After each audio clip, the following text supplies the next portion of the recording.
The lights are off and away they go. Extremely loose. He's managed to hold on and they get He missed the complete that. He's crazy Side by stuff. side, Freitas is on the grass on the infield floor. He slides through. He tags Richard Eck.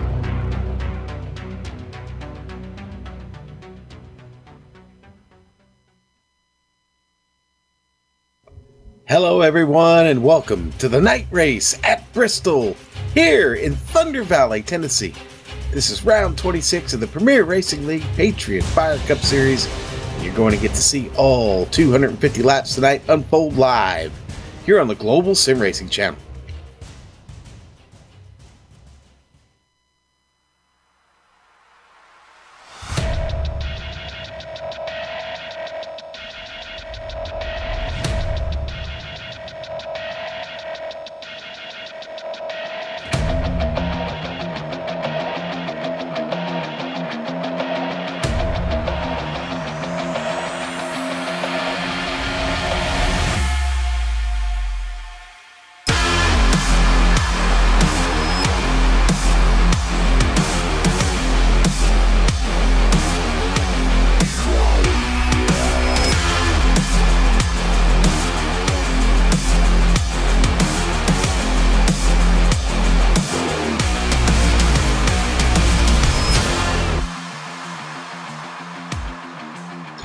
Good Thursday evening to you all, or good Friday morning, wherever you are in the world. I'm Sean Ambrose, and alongside me in the booth tonight is Justin Prince.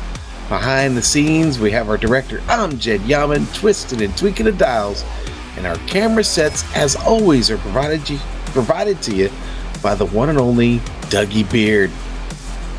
From Thunder Valley, welcome to another GSRC broadcast. It's time to talk to the man in the coon-skinned hat. Justin Prince, what can you tell us about the Coliseum? Thank you very much, Sean. Of course, we're here tonight at the last great Coliseum in beautiful Bristol, Tennessee. And since hosting NASCAR racing since 1961, this track has grown to be a very popular track. And it's also the same thing here on the iRacing service. This is a 5.33-mile oval with banking between 26 to 30 degrees. And we'll be racing about 250 laps tonight here on this circuit. There'll be a balance between racing the track and managing the traffic around you. Well, a couple things to note before your lap guide. The weather is currently 78 degrees for both the air and for the track, with a relative humidity of 55%. A balanced temperature for the track overall, on what should be a very interesting race overall. To help explain more, let's head to your GSRC lap guide.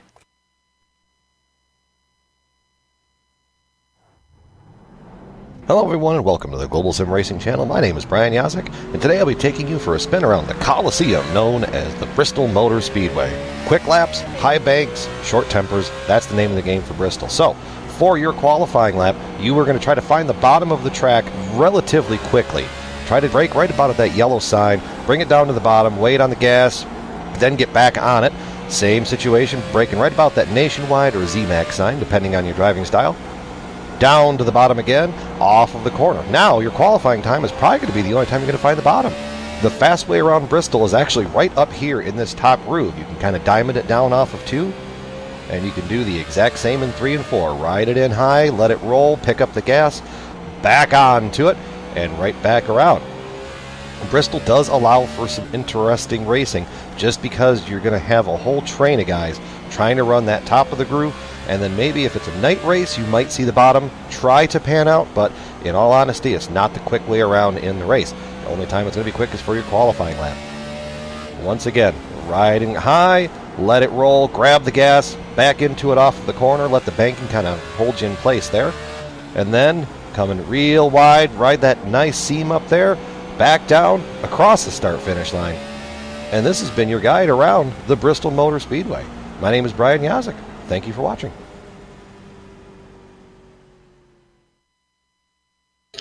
A little over a half mile around. What could possibly go wrong at Bristol? Well, everything, honestly. And maybe nothing at all, but we'll see this evening here in just a bit. Now, lately, Jeff Ward has been on a bit of a tear. And, you know, Bristol, you know, Could he win this race? Well, yeah, certainly he can. I already picked him in the woodshed this afternoon.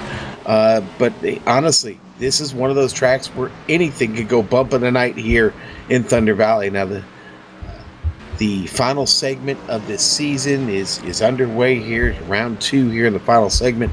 Overall, though, championship dreams are looming. And Justin, as we get ready to finish up practice here and go to qualifying, why don't you look at the points race for us? Yes, if you look at your season standings, after what was an exciting race at Michigan, the standings have gotten that much closer. A 1-point difference between Brian Yasek and Nick Cohan for the points lead for the overall season standings. Tommy Ryan is slowly closing in, 97 points back in 3rd position right now. Meanwhile, Tyler Dalton and Ricky Harden, they may as well be attached to the hip. They are 3 points apart from each other at 129 points and 132 respectively. Thomas George is just behind them, 137 back, while James Kurhula is 142 back. Tim Johnston has been racing fairly consistently lately at 170 points back of your leader in Yasek. Drew Carroll is 9th, and Jeff Ward, who has been on a red-hot tear, is still in 10th. But with the way he's been running throughout the summer and now entering the fall segment, he has a chance to slowly work his way potentially into that points battle, especially with guys like Yasek, as you're seeing here from Loud Pedal Motorsports. It's going to be an extreme challenge. 241 points currently behind Brian Yasek.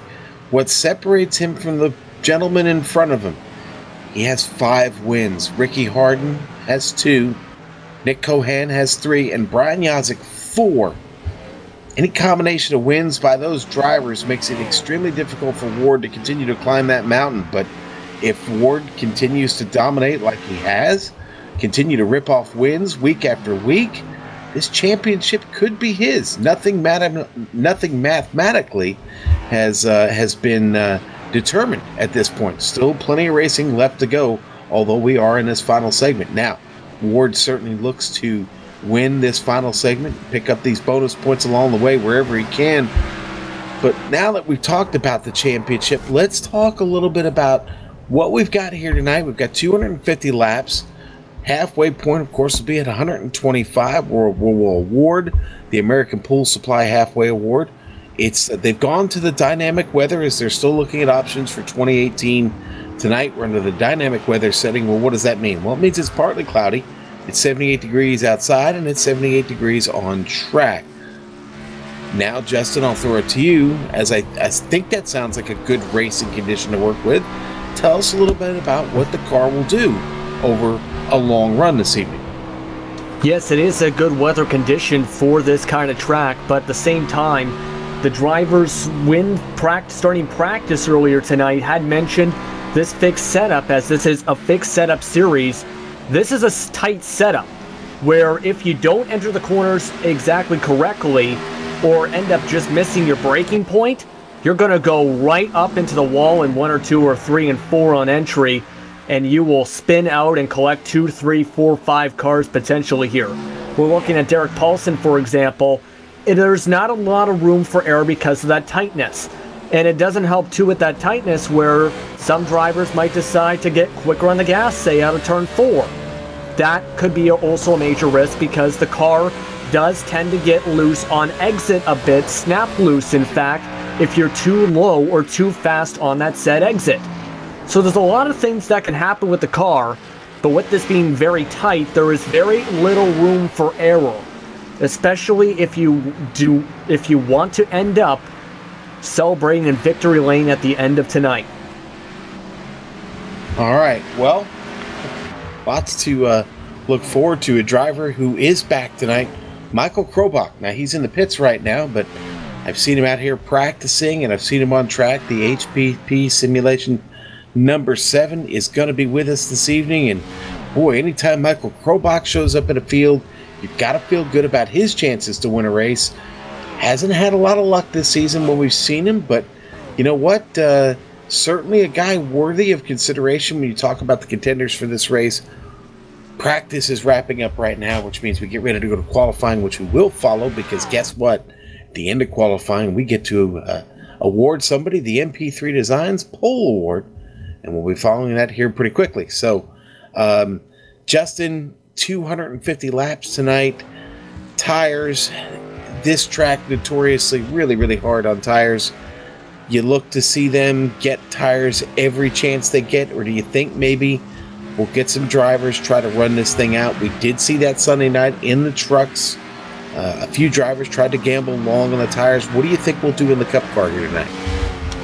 Personally, I wouldn't be surprised to see the same thing depending on the length of the green flag runs, because if it's a few quick cautions here and there in a row, like 5-10 laps spread out between each caution, yeah, you're going to see drivers try and shuffle out that strategy. If you're on 50-lap tires, I wouldn't recommend it, but we have seen stranger things happen, of course, because on fresh tires, you'll get lap times in the fixed setup anywhere between the 14.3s to the 14.8s on the slower end. The consistency is about 14.6, give or take about a tenth of a second. You're already seeing some of those fast times, in fact, at the 4:03 from Devin Cannon to start off qualifying. In fact, that is how fast qualifying is here. You're done within about 45 seconds. But to get back on point here, as you mentioned with the tires, if it's a bunch of short runs, yes, you'll see that happen. If it's 50 or 60 lap difference on tires, it could lead to disaster, because that is about half a second at least in terms of speed in these corners where you are going to get blown by unless you get a quick caution and lose a ton of spots.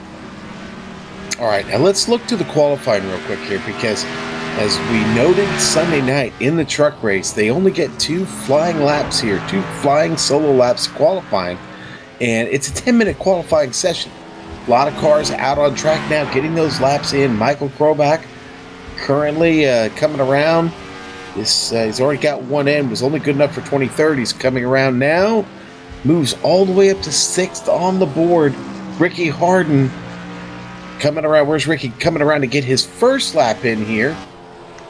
And where's that going to put him? Ricky going to slide all the way up to 4th. Ricky running his throwback Kellogg's paint scheme this evening. Coming around to complete that second lap here. Justin, where's Ricky going to go?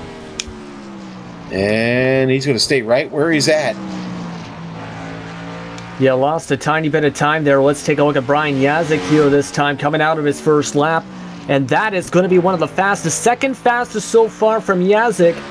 It looks like he is diming it off the corner to try and get that speed, Sean. Yeah, and Jeff Ward just took it away. Jeff was out completing his second lap right behind Yazik. Jeff Ward goes to the top with a 14.334. Devin Cannon currently sitting in second. Cannon only took 1 lap, though. That's a 14.403. That was good enough for second. Thomas George out on track. Thomas gets his first lap in. That was his out lap. Yeah, the out lap of 2 minutes and 4 seconds. You don't want to get confused there with that. You're seeing here he is going with that diamond method, while Yazik on his lap was more on the bottom. As you can see, that's a 14.571 for his first lap, a decent one. In fact, he might be actually deciding to pull out of that there.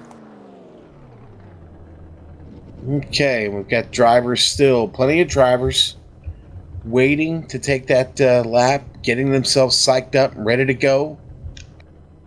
See a couple of guys sitting and waiting at the end of pit road, probably watching the times, trying to get an idea of where everybody's at. Yeah. And again, we talked about earlier, the track is it's only 78 degrees, so I would imagine finding optimum speed at only 78 degrees and not a lot of heat in the tires, that could be tricky here on a qualifying lap. It is, because if you're basically, you don't get a good exit right out on your out lap, exiting 4, for example, that'll screw up your entire qualifying, essentially, as Nick Cohan is coming out for his lap. But if you don't come out on the out lap with a lot of speed and your perfect exit, you're not going to have a good qualifying session, period. You're going to have it messed up to where you fall 2/10 off the pace, for example.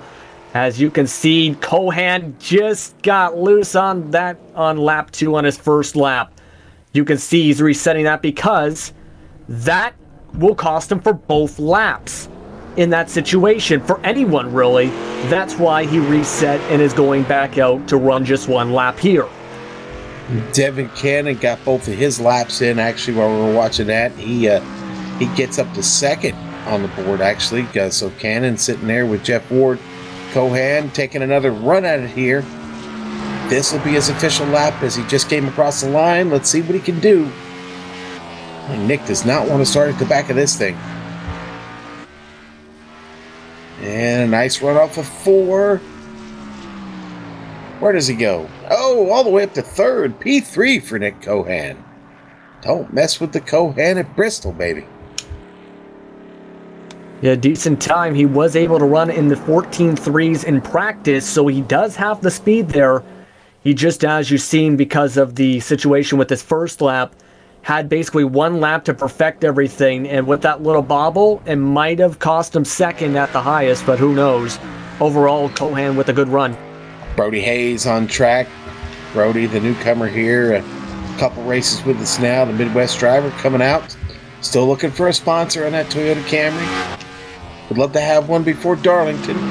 Maybe somebody can get a throwback scheme on that car for him. Brody getting her warmed up, getting some heat in the tires as he heads into 3 and out of 4. Let's see what Brody Hayes can do here. Brody looked awful good last week. Maybe got another good run in him here this week. That first lap gets him up to 9th. I'm sorry, 8th. And he's going to bounce off the wall on his second lap, so that's just going to be where he sticks in 8th now. And you can see he's bobbing and spinning because of that contact in 3 and 4. And the race meeting's underway, but with that, we still have a few cars that did not qualify yet. Yeah, we can go ahead and do the pole lap. I think it's pretty safe to say that Jeff Ward is going to be our NP3 Designs pole award winner this evening. Congratulations to Jeff Ward. Let's take a ride along with him and see what the fast lap is like for Jeff.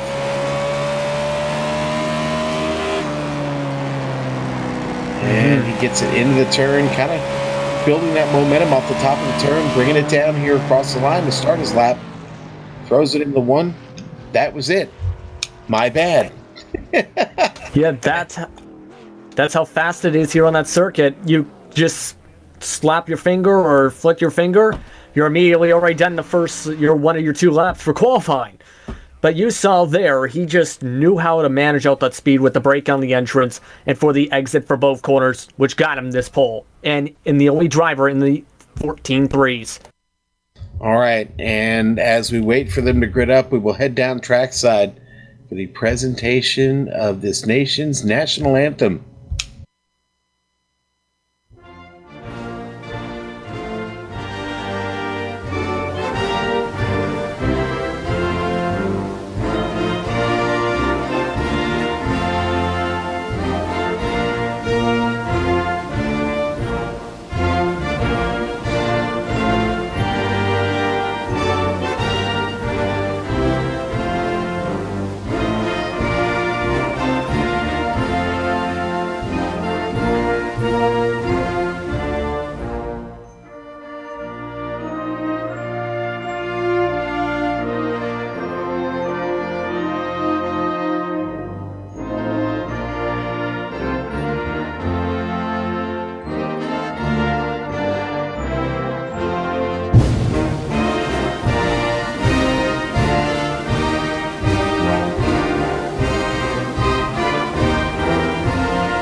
While they wrap up their drivers meeting, Justin, give me a pick tonight. Who you like here at Bristol Motor Speedway?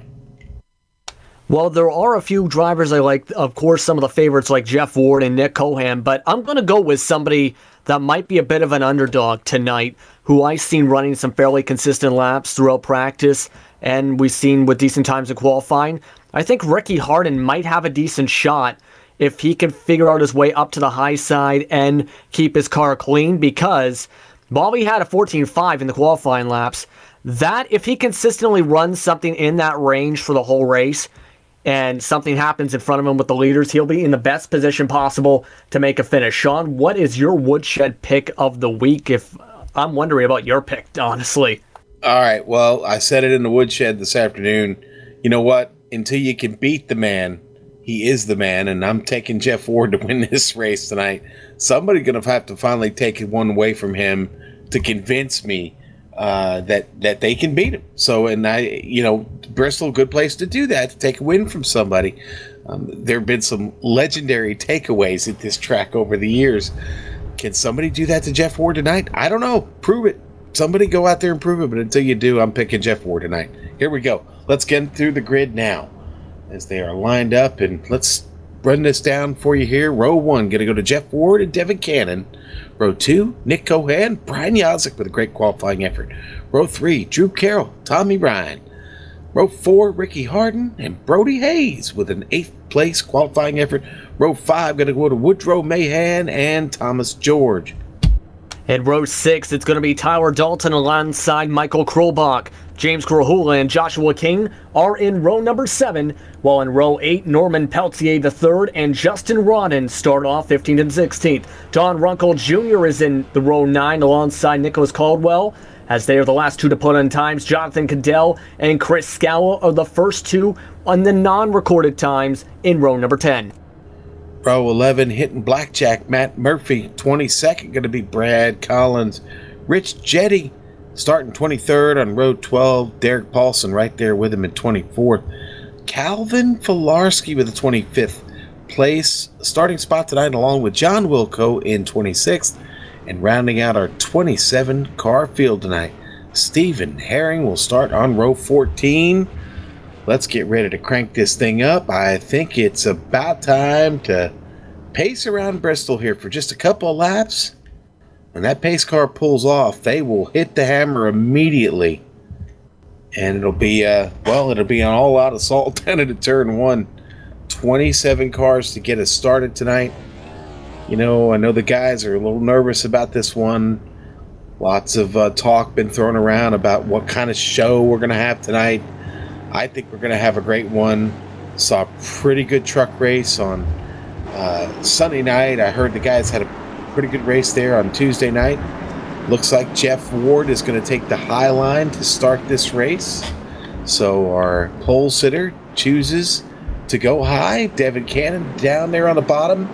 We did see Sunday night in the trucks, if you were here with us on the Global Sim Racing channel, that high line was a pretty favorite spot to start from. And once you get slotted in, it's hard to get around and pass. So we'll see here how this works out with Jeff Ward. Obviously, no heat in those tires really yet to get started with, but the lights are out on the pace car. We will pace around one more time here and cut them loose.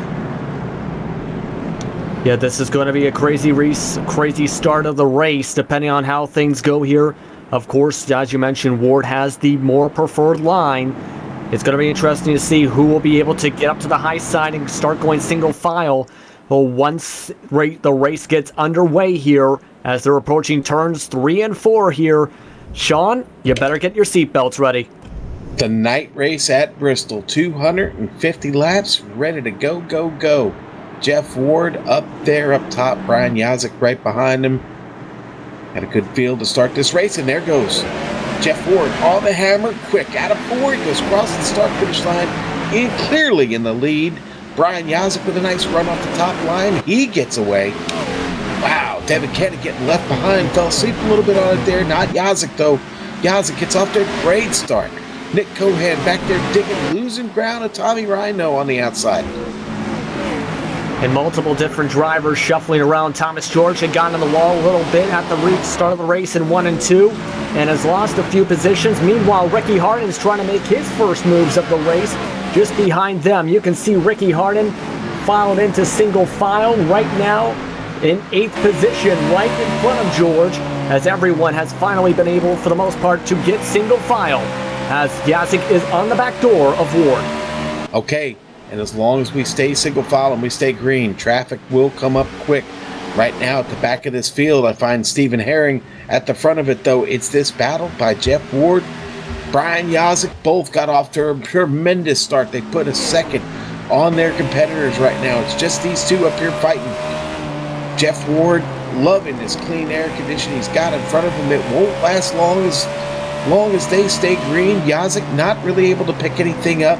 He doesn't need to. He just needs to follow, be patient, find his line, and keep burning down these laps and keep pulling away from Devin Cannon. They are steadily pulling away from Cannon and Tommy Ryan back there. Yeah, and if you look at some of the shuffle going on, cars are starting to get a little impatient, deciding to get by some of the slower cars. James Grahul has dropped back to 18th, for example. And as a result, Jonathan Cadell has just zoomed by him and Chris Scala right now near the back of the field. And you can see Cadell, a great exit, in fact, just now, and almost gone to the back of Caldwell as he's going to go for the pass now and get a great run out of 2. In fact, on top of that, exactly what you have to do is get to the bottom from a top entrance to make that set pass, Sean. Yeah, really, really good stuff here so far. Love this shot on board here with Nicholas Caldwell. Looking back just behind him there, Scala chasing. Yeah, you can see right now, it's just a lot of focusing, but we do have Cohan going for some passes out in the front. Yeah, big battle there. They were almost 3 wide. Nick Cohan, Devin Cannon, and Tommy Ryan. Good battle. Cohan not giving up on the inside here. Really, really trying to lay that line down. Cannon, though, getting back to 3rd. Ryan still following there. Ryan is off to a really good start. Up 2 spots here. Cohan. Really just trying to set this up. It takes multiple laps to set up the pass here at Bristol. You can't just go for a pass immediately in 1 lap like on some tracks. You have to work for it for about 5, 6, 7, 8 laps possibly. So you're seeing that's why he went back to the high side and to start reassessing for the pass as he's really trying to dime it off the corner. He's got to be careful about tire wear though as he's going to go for a pass on Tommy Ryan.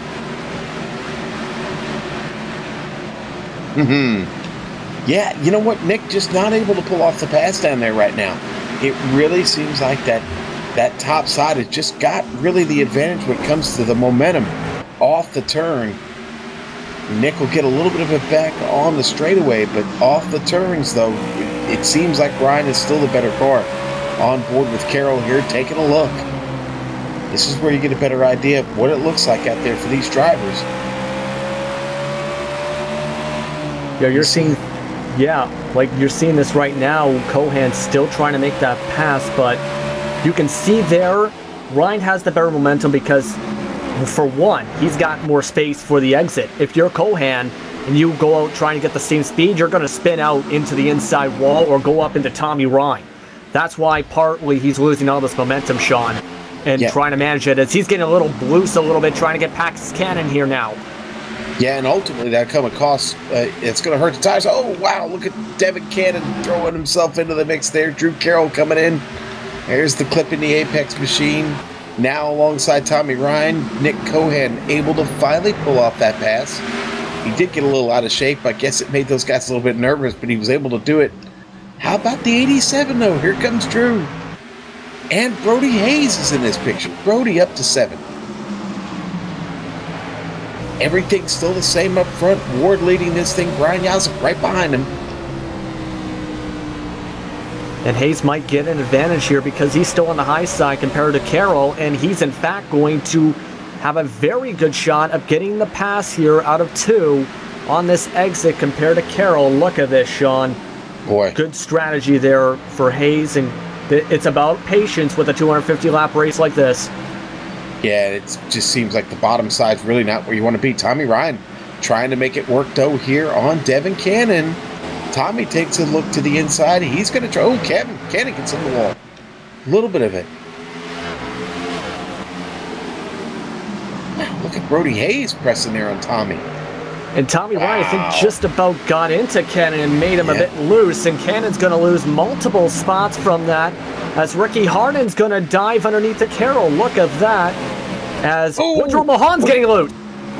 Getting loose, but does not bring out the caution. He keeps it down under the line. We can get that on the replay here real quick. Let's see what happens to the blue bullet here. And we have an air car around us. You're showing that right in front of Mahan this time. That was Norman Peltier who just went around on the backstretch. Boy, and Woodrow, it just looks like he lost the grip coming off the turn there down the straight, but was able to save it. Now we've got Norm Pelletier. He makes a little contact with Joshua King. That gets him around and damage on that car, but out of the racing line. Another angle here. Yeah, let's look at this. You can see trying to go for the pass, and that's what I talked about with the exit. You either bounce off the inside wall from getting loose, or you do exactly that and hit the inside wall. Exactly what happened there to Pelletier, and now he's a lap down. Because guess what? Ward and Yazik are starting to lap the field. Yeah, they are, and I'm so glad you picked that up because, man, this is a bit of a struggle right now. Ward fast approaching here on Nicholas Caldwell, and he's going to go to the high side. Caldwell going to stay down there on the bottom. Brian Yazik has lost a little bit of ground here to Ward fighting through this traffic, but not much. Yazik only a half second. He's right there with him. But, man, it did not take long. 30 laps into this race, and they are lapping the field. Yeah, yes, you did hear me. We are 30 laps into this race. Doesn't take long when you're running around here at 15 seconds at a clip. I'm going to be honest here. This is probably one of the cleanest Bristol races I've seen on iRacing in a long time here. Looking at this battle for 14th, though. James Grahula, 15th, pardon me. As Grahula is trying to get by Woodrow Mahan. This time around, you can see it's a 4-car train, in fact. Right now, you can see Kahua, after slipping back, is finally figuring out something with his car. But look at that. Matt Murphy getting the cut with the diamond corner, and will get the pass. James got on the radio and let him go. This could all be part of James's strategy right now. Rich Jetty gets by also in the Godzilla machine. Go, go, go, Godzilla. I didn't do that, I promise. Woodrow Mahan still fighting, though. Good to see the Blue Bullet still out there. He did pick up a little bit of damage on the car on the left side, but he's wheeling it. Oh, Jetty almost gets into Matt Murphy there off of turn 4. Jetty really moving now. Moving all over the track. Maybe in not the right direction every time, but he is moving. It's a good battle between him and Mahan right here. Remember how I talked about patience is needed at a track like this?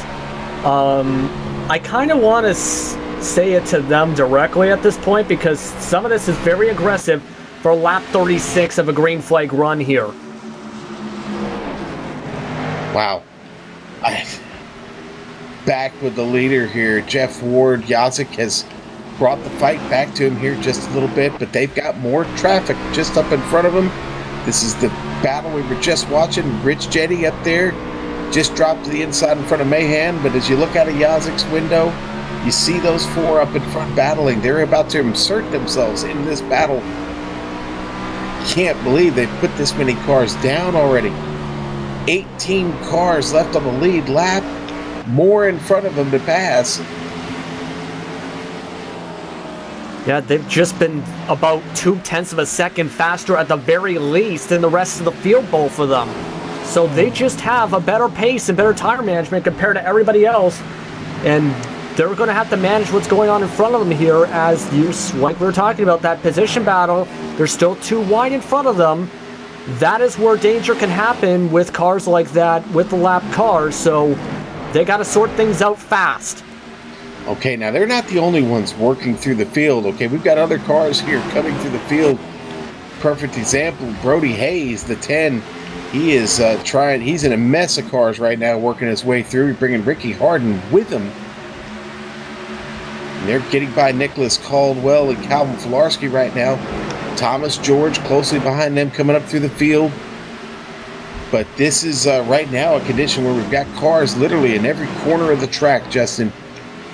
As they now have gotten past 40, 43, we're working on 43 here now. We'll come 44 at the line. I'm not going to state the obvious. We're going to leave that alone. Leave it alone. We're going to talk like it's a no-hitter we got going here. Yeah, you don't want to jinx it or, you know, get some bad GBs or Jujus or Jujubes. I don't even know what I'm saying at this point. No, that's all right. But Yazik is being held up by lap traffic meanwhile. that we were talking about with that position battle. He's struggling to get by Jetty and Mahan. Yeah, Yazik's just really being careful here. He's tiptoeing through here. He doesn't need any bad luck. He's had a little bit of it here lately. He'd like to get a good finish this evening, get some great points out of this deal. What a run. Yazik finally able to clear that. It comes at a cost, though, a bit of a cost. Look at Jetty back there making a dive down the track. Remember, that's still a good battle back there. Jetty, Mahan, the 42 of Matt Murphy. Oh, battle up here for fourth. Drew Carroll looking to the inside. Yeah, and it looks like he's figuring with the lap traffic in front of him. Brian might be using him as the pick to force Carroll back up. That's exactly what's going to be happening here. Norm Peltier is going to get zoomed by, and that's going to break up the battle we just saw there. Yeah, Norm does all he can. He just gets out of the way, lets those guys get by. This is a good battle, though, man. Tommy in the sixth there, that Northwest Tools Chevrolet, and just behind him, that clipping the Apex machine at Drew Carroll. These two having a really solid run. Tommy is still up those 2 spots. Drew has not given up that spot. They're closing in on Nick Cohan. They are. Drew making another dive down to the bottom there. And he just lets him go there. Looks like he's just playing that patience game we're talking about. Just doesn't want to force the situation. And that's exactly what he's going to do. Just lets Carroll go by. Knows he's a faster car at the moment, as they both are trying to catch up to Cohan.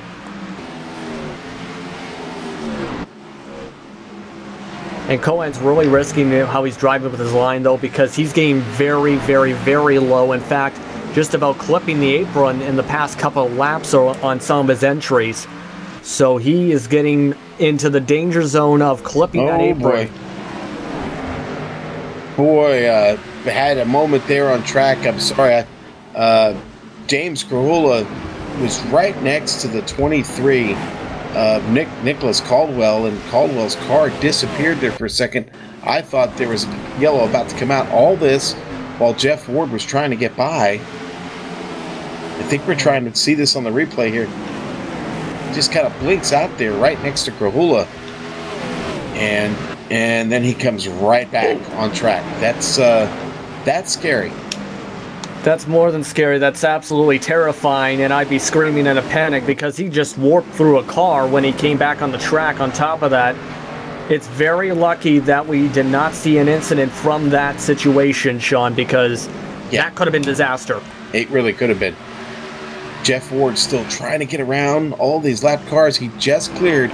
Yeah, if you want to call Devin Cannon a lapped car, you can, because he's been lapped. Ward gets by him, and James Grahula now looking to make a move on Cannon back there. Battle, Thomas George making a pass here on Ricky Harden. Trying to pull this off. Oh, and the caution's out. What happened? Oh, I think it was Tyler Dalton gets loose out of turn 4. Doesn't hit anybody but the wall. Watch this on the replay here. He's going to save it. He's going to come back up at the racing line, though, and that is what's going to bring out your caution flag. Hard hit there on the inside. No fast repairs. That's going to be tough to come back from for Tyler Dalton. Let's look at it one more time here. We'll ride on board with him and see what happens here, Justin. Yeah, I want to see this angle here. He just came out too fast and too high on the exit of 4, smashed into the safer barrier, and just absolutely destroyed his engine. He's going to be a barbecue for the rest of this one. And he's out of contention with the night race as pit stops are underway here. Everybody deciding to get some fresh Goodyear Eagles. Or a majority of the field at the very least. Yeah, well, they got around everybody, so the rest of the field has got to wait to come in here. Your leaders, the only ones they'll be able to come in. And it looks like actually the top 4 did not come in. They're possibly trying to get a wave around, and because just about the entire field's a lap down, so if there's an hour quick caution, they're going to be in the contention for the win right now because of Ward and Yazik just about lapping the entire field. Some cars pitting on the backstretch, obviously, but Jetty might be doing exactly that, going for the wave around. As we're looking at some of the cars down the back, one of the pit roads here, all rolling out. Some good stops. Cohan losing a few spots. Comes out right in front of Tommy Ryan and Carroll.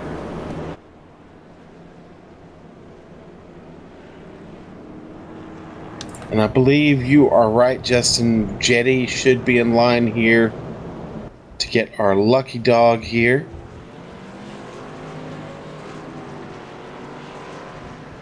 He might be just going for a wave around in general, but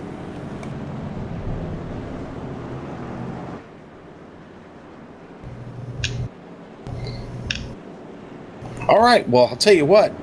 I think a lot of people lost money on the start of this race. I know there was a bit of a betting pool going on out there, and as to how many laps it would take before we got a yellow flag, and I am very happy to say we got 61 laps of this race in before we saw our first caution. Yes, we can talk about it now, but boy, what a run, what a clinic Jeff Ford and Brian Yazek were putting on the field. And again, off to a great start, and Rich Jetty is going to get that Coastal Safety Auditor's lucky dog. I'm sorry, this is his normal wave around. So is there going to be a lucky dog? Ah, that's all right. Brutus, hang on. We'll get back to you. We'll put Brutus back. We'll put him back in the cage for now, and we'll catch him next time when we get restarted here shortly. I'm sure we'll probably have another caution flag here at some point. I hope not. Pace car is off. We are going green. Jeff Ward gets it cranked up again off the top side here at the night race at Bristol. He gets away clean. Ricky Harden bringing the fight to Brian Yazek, though, on the restart. Here comes Krobach, Thomas, George. Oh, they're sliding all over the place here. Still trying to get some heat in these brand new Goodyears. Harden gets away with a really, really nice start there off of Yazek.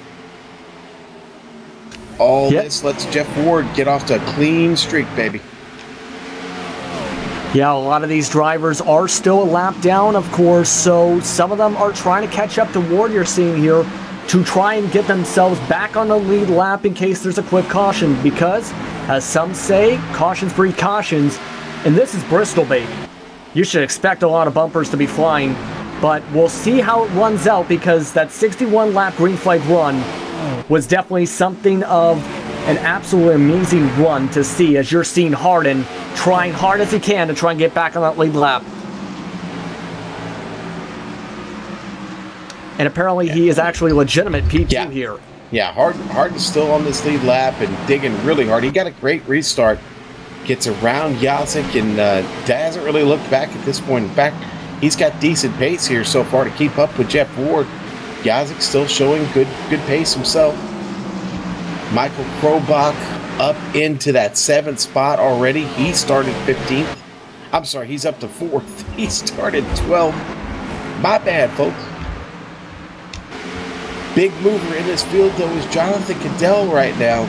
Cadell back here, the number 11 in 7th. He started 19th. Got himself right there in front of Tommy Ryan. All these cars still on the lead lap. In fact, you're 13. We've got 13 cars on the lead lap currently. Devin Cannon is the first car a lap down. Side by side. Tommy Ryan, Jonathan Cadell. And they're bringing Drew Carroll along with him. Great action there. Of course, you can see Ryan and Carroll on that bottom trying to get by Cadell. Cadell has made some passes on that high side from his speed. Spin is out in turn 1. Norman Pelletier having a rough night. His car gets around. I don't think anybody hits him. Boy, that was close. Watch this here. Norman down there on the bottom. I think he's just going to get loose. Might have made a little bit of contact there. Either that or he got maybe tapped the brake to try and avoid the contact. Either way, it brings the car around. He spins it. Everybody gets by. Oh boy, and you got lots of cars coming in, but our leader, Jeff Ward, decides to stay on track. So does Ricky Harden. Yazik brings a crew in with him. And a little contact between Cadell and Ryan, actually, and almost some more contact between him and Carroll, in fact. So Jonathan Cadell's having a big nightmare. He missed his stall, I believe, too. But this is where we're seeing the pit strategy, because some drivers on that lead lap decide to stay out, because while that Ward and Yazik had lapped the field in the initial green run, some of them had got back on the lead lap. And Cadell does miss his stall. In fact, doesn't even take a pit stop. He misses it totally. Oh boy, having trouble identifying that. We do have a lucky dog, and it's going to go to David Cannon. Cannon, the Coastal Safety Auditor's lucky dog this evening. There we go. Good boy, Brutus. I knew Brutus was ready. At the wheel and ready to go. Coastal Safety Auditors, your one-stop shop for fire, life, and safety equipment. Well, that got interesting. So your top three, Ward, Harden, George, they don't come in. They keep it out here on track. Had about 15 laps on their tires. And they decided to keep it out there. So that was kind of what we talked about in the pre-race there, about the decisions that would be made about how many laps you have on your tires, Justin, as to whether or not you'd make that choice to come down. Do you think 15 laps, that's still a pretty good window to work with? I think so. Yes, it's going to be about a couple tenths of a second difference, but in the long run, I think it might be good, depending on when the caution, of course, comes out, because if we go on another 60-lap run, you're going to definitely see the difference. If it's going to be another 20-lap run, let's say, they can just come down and keep track position. That's why you see a lot of drivers sometimes shuffle it around for that strategy to do exactly that. As you're seeing some more cars still coming in and out of the pit road, Sean, as we're approaching the start and finish line. I believe we're going one to go this time. Correct me if I'm wrong. Yeah, it should be this time around. Jeff Ward does look like he's going to stay with that starting spot up on the top line. The lights are out. He's been comfortable up there, and it has worked for him all evening. Now we have 14 cars on the lead lap to restart it, so one at a time. We're getting it back here. It's going to be a great restart. We come down the back stretch. Everybody's set. Ricky Harden, Jeff Ward, Brian Yazik, Thomas George, Tommy Ryan, Michael Krobach, your top six to get restarted. A couple cars did take the wave around. Cohan, Cadell, Cannon, Jetty now back on the lead lap as they're about to take the green flag. Pace car's off, and there goes Jeff Ward here. The Bristol night race. What a start there again for Ward. He has just got that time perfectly this evening. Yazik with a much better restart there. Boy, he really got off quick. Look at Krobach down there on the bottom. Ricky Harden gets a little too far up the track there on the restart. He's able to get away, though, there in third. Krobach down working on the bottom. Thomas George in the 24 moving. Yazik looking to take this position away from Jeff Ward up front. No, he thinks better of it, gets out of the gas and falls back in behind. Yazik looked there for a moment for a spot down inside. He did not like what he saw. He got out of it. Now Jeff Ward getting away just a little bit. Yazik maybe made a little bit of contact with the wall. You can scuff it just a bit, but boy, you don't want to do it too much. You start wrinkling up those fenders. The car doesn't turn quite the same way as it once did. It does end up going faster in some cases, but you also don't want to cause so much damage that, like you said, it does not turn with everything.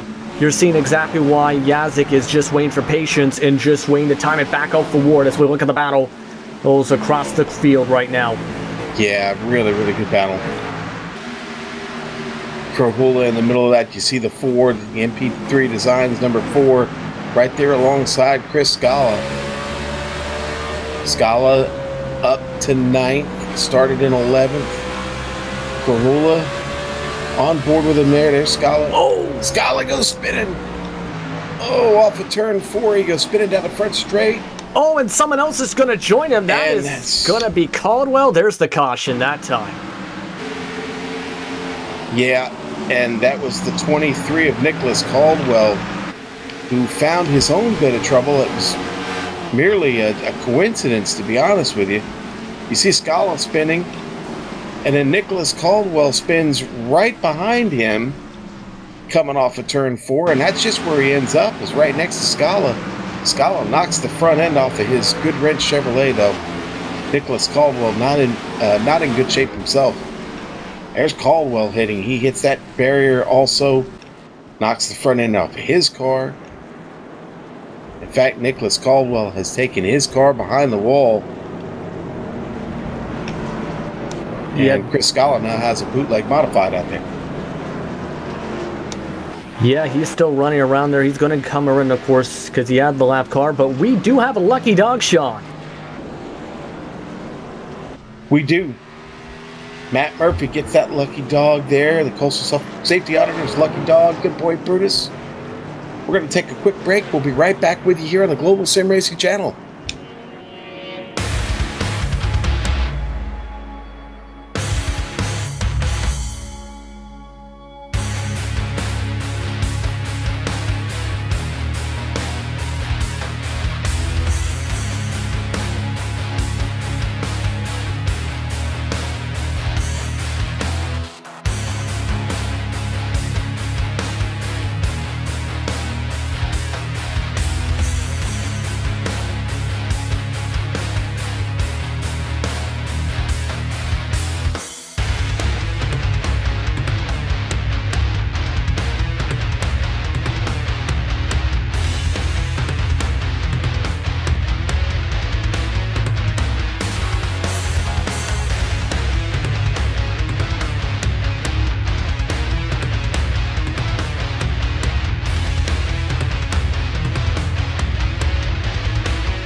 Welcome back to the night race at Bristol here in the Premier Racing League Patriot Fire Cup Series.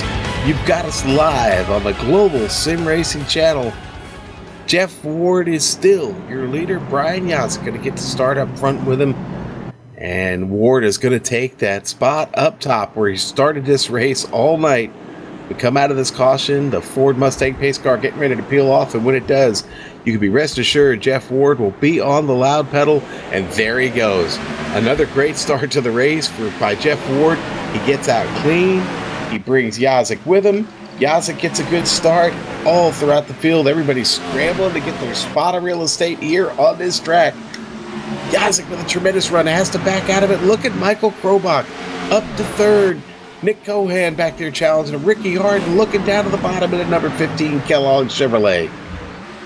And Harden getting a bit loose on his exits here, but it was a good strategy from Krobach. He had dropped back to fifth on the last restart, but Harden is not going to give that up easily, Sean, as Cohan, both of them want to get by. Tommy Ryan as well. A train of cars all working on the bottom of Krobach. Yeah, it's allowed the leaders to get away once again. Krobach, though, doing a good job of holding down third. Nick Cohan, ooh, he's taking a look at it. Cohan makes a big dive to the bottom. Thomas George back there fighting for his own piece of real estate. Having to look careful for Drew Carroll there on the inside. It's a wild, wild restart here at Bristol, Tennessee. Under the lights, they are just scrambling to find their spot in this field. Nick Cohan really, really battling down low. Again, bottom line is just not the one you want to be in tonight. It seems like the top side moves every time. You see Cohan just keeps losing down there. Tommy Ryan finally clears him, gets by. Yeah, it's going to take diming in the corner, really, to make those passes. That's why the top's really working. That's where you carry the most speed, the most momentum, and you don't get loose. It's just, you have to time it out right, like you're seeing with some of the drivers, to diamond it out sharply without getting loose on the exit. As Thomas George is watching all this happen in front of him and is getting a little bit nervous, as you can see, with Cohan trying to cut to the bottom and do exactly that. Jazik already out to almost a second in front of Michael Krobach. Krobach being followed very, very closely there by Ricky Harden. Harden doing all he can and not really just hit him and get him out of shape. Good racing there between those two. Up front, I did notice that Jazik does have some right front damage on his HPP Simulation Ford. That could be an issue longer into the run. In fact, he's still getting it up there into the wall just a bit. Taking a little bit of paint with him every now and again. They have found the back of the field, Stephen Herring, right up in front of our leaders. They're going to get around him. Stephen going to drop to the bottom. Get out of the throttle just a little bit. Let him go. Here comes the rest of the field, though. Stephen got to be very, very careful here as they all scream by. Michael Krobach there leads this train of cars. Big train of cars. That's 6 of them in a line. And battle just behind that group. Intense. You got Brody Hayes sitting there in 9th. Jonathan Goodell has himself up to 10th. Brody Hayes in that number 10. Unsponsored Toyota. Yeah, he and the spotter should both be excited. Him and Cody Lukestrauder from the Midwest. For an unsponsored car, he's doing fairly well. James Kerhua, though, he's trying to go for 11th. Yeah, Kerhua right there with Cannon. He's going to get it. James Kerhua finally clears Devin Cannon. That spot now belongs to him, up to 11th. Yeah, Nick Cohan now trying to make his pass attempt on Tommy Ryan, Sean. He's been very much trying to dig on a lower line throughout the entire track. He wants to get by as they are running the exact same speeds here within less than a 1/10 of a second between each other, as Cohan has been getting the slightly better exits, but Tommy Ryan, of course, holding on for that top 5 with the halfway point quickly approaching here, Sean. Boy, it's great to see Michael Krobach back in the field and running well. Really, really impressed with the speed this evening. Done a really good job of holding off Ricky. Tommy Ryan got his way up here. Good to see him. Look at that. Tommy looking for an opportunity down inside of Ricky. It's not there yet. Tommy, I don't think you're going to get it down there. Nick's been trying forever. Oh, look at Nick dive to the bottom. Going to try and take advantage of Tommy Ryan. Gotta love this brand of racing here at the Coliseum. They call it the last great Coliseum for a reason, and it is a fan favorite for a reason. But I think the reason Cohen's trying to push so hard is because, of course, the one at lap 125, that's the American Pool Supply Halfway Award. Bonus points come out in that situation. And if you're Cohen, because of Jazik right now up front, he needs as many points as he can, with it being just a 1-point gap right now. And he gets into the back of Harden. And Carroll's going to get into the back of him. Oh, boy. Bring out the accordion, start playing the polka, baby. Everybody polka. Well, you know what? We avoided a certain tragedy right there. Again, man, I tell you what, the racing gods seem to be with this group this evening, putting on one heck of a show here. It hasn't been roses for everybody, but it's been great, man. Michael Krobach now under pressure from Tommy Ryan. Tommy Ryan looks to clear him. He does. Tommy Ryan up to 3rd. Krobach back to 4th. And you were mentioning it hasn't been all roses for everyone. Cal Favorski, you've seen him rolling around on the bottom, had just spun around. No caution, though, as he brings it right into the pits. And we stay green here with less than 10 to go now before the halfway point. American Pool Supply halfway award is at stake here. Leaders coming around. Snoop Doggy Don Ruckle on board the pickle cam there as the caution comes out. And oh boy, big one on the front stretch. Man, that big battle we were following just turned into a big wreck. Ricky Harden might have got a little help from Nick Cohan as they got off of turn 4. He gets up in a Krobach. Harden back down the track. They get into Cohan. Collects Thomas George. Brody Hayes gets caught right in the middle of that. Oh, what a hard shot from Brody Hayes. I think I saw Jonathan Goodell get caught up in that also. Wow. Yeah, that is just a lot of madness there. And you can see Cohan maybe got to the back of Harden or got a little arrow loose. And you can see Cohan in the points battle he is. This is going to be a devastating blow. There is still some time, of course. But let's take a look at Krahula. Yeah.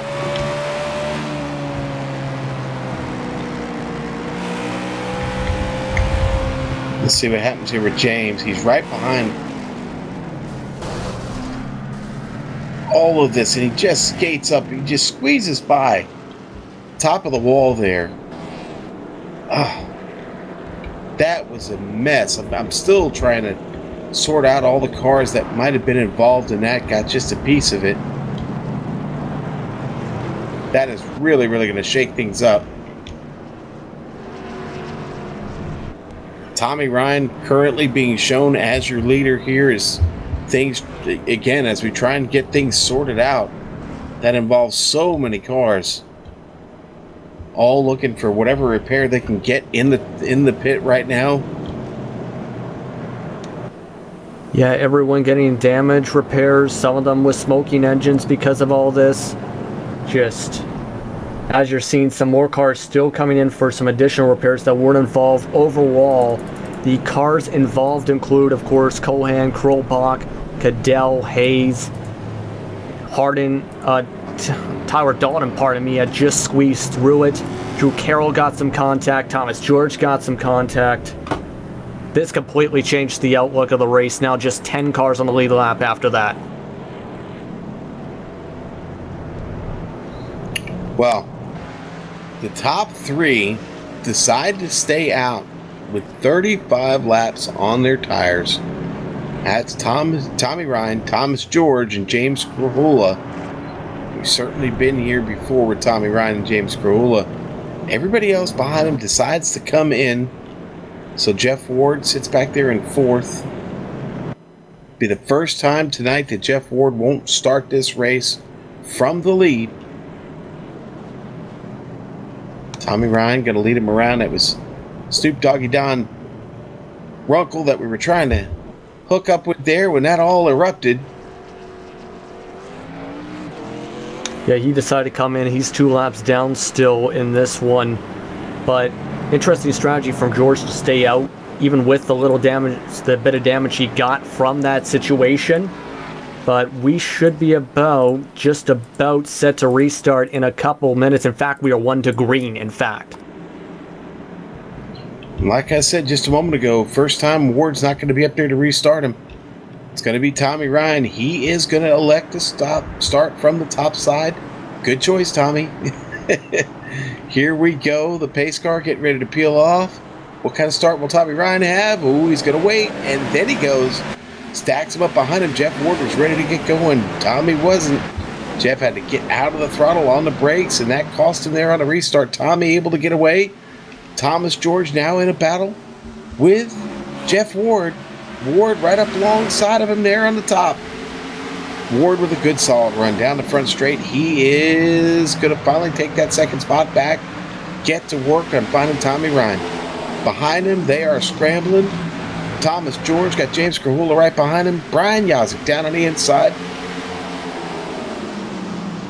And Tommy, the halfway award Winner is going to be Tommy Ryan, your American Pool Supplies Halfway Award winner tonight. Congratulations. And as we do that, Ward with a big slide coming out of 4. He's still sliding, still hanging on to it. Wow. A major save there is. Yeah. Wow. He almost got clipped. He got clipped a little bit on the exit by Ryan, and we got another spin out just on the front stretch for a caution. Yeah, and that's going to be a single spin. That's going to be Brad Collins off of turn 4, losing the rear end, coming around. This is the third one we've seen this evening across the track and into the tire barrier.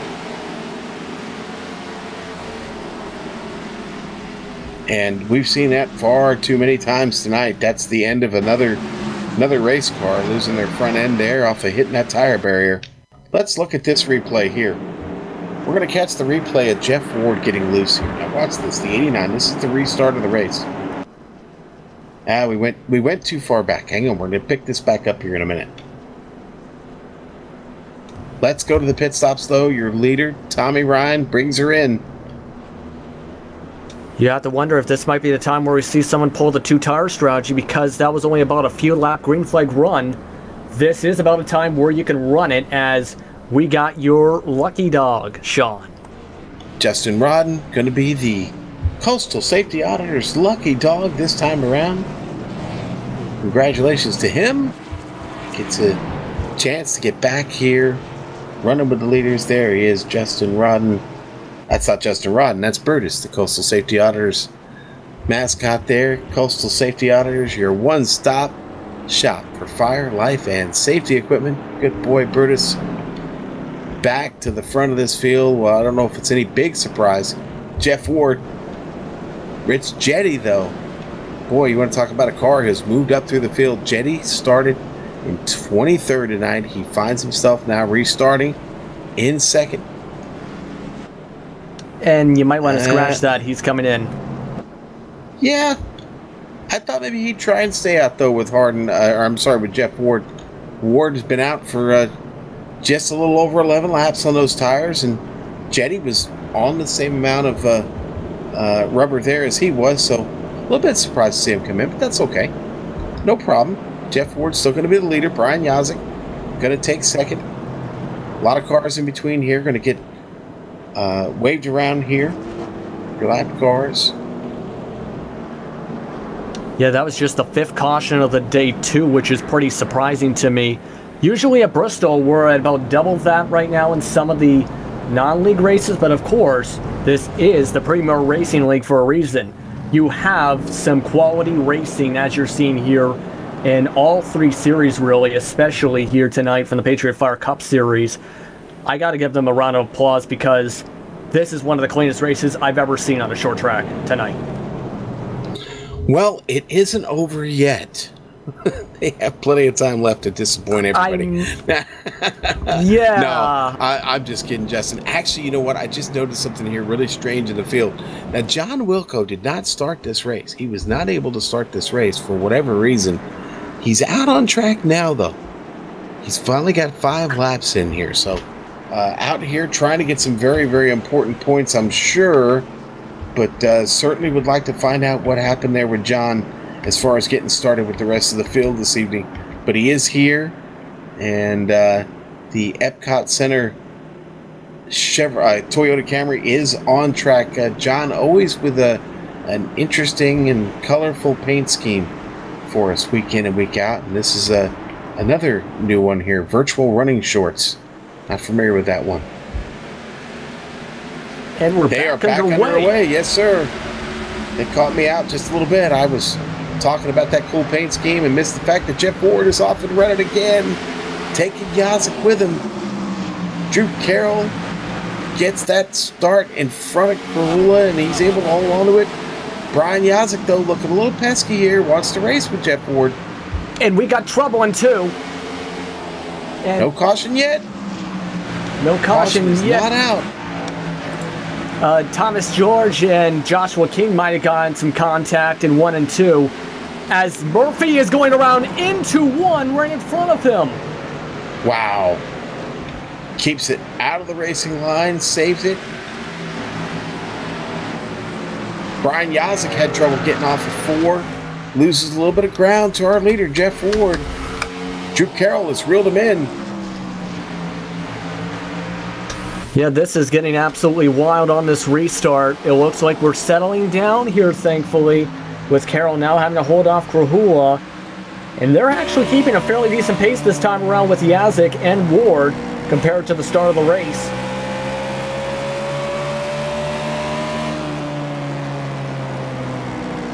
It is a mad scramble indeed. We certainly don't have as many cars on track right now as we started with. That is unfortunate, but that is Bristol, baby. Krahula still digging. Back there in 4th.